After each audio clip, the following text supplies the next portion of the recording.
Giêsu Christ. Nhớ cơ klaih tơ trong gioi chín tơ và mình pham Giêsu Christ đến. Kia cơ ốp nhớ ngầm mình pham rằng Giêsu Christ. I bay kerajaan mem kita, I klaih gioi in Bơhnar tu teran, in ping hepai tơ cùng in, an cơ jangan in lui pran, gioi cơ đăng i tơ cùng in,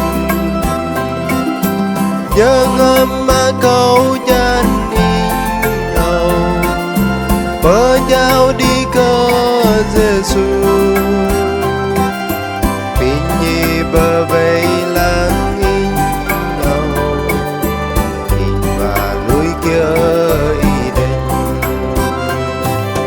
Pu vei pu tơ trong gioi klaih, nam be tơ Giêsu Christ.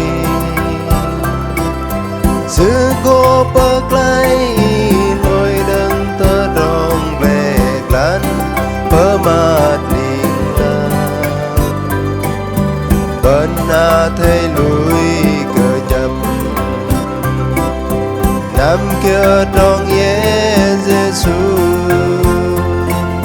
Sư cô ba bên tru tơ ni hari lim la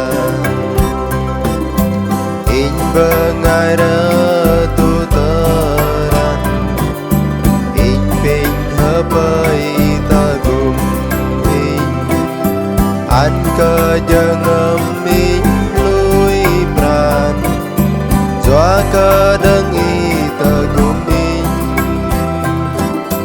jangan makau jan in nhau, berjauh di ke Giêsu. Pinyi bevei lang in nhau, in và núi kia y đến.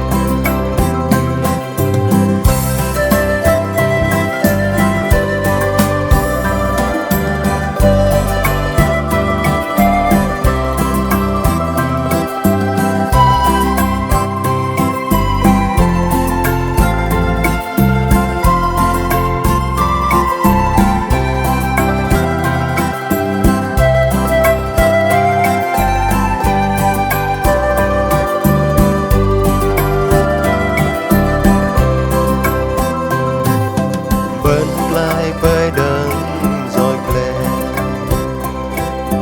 ở đây bé tơ trong cơ nên, lễ sư quang lâm hơ lung đuôi Giêsu tạt bơ ram lê lu se. Bên nôi ra ngày đừng gió, kerajaan Giêsu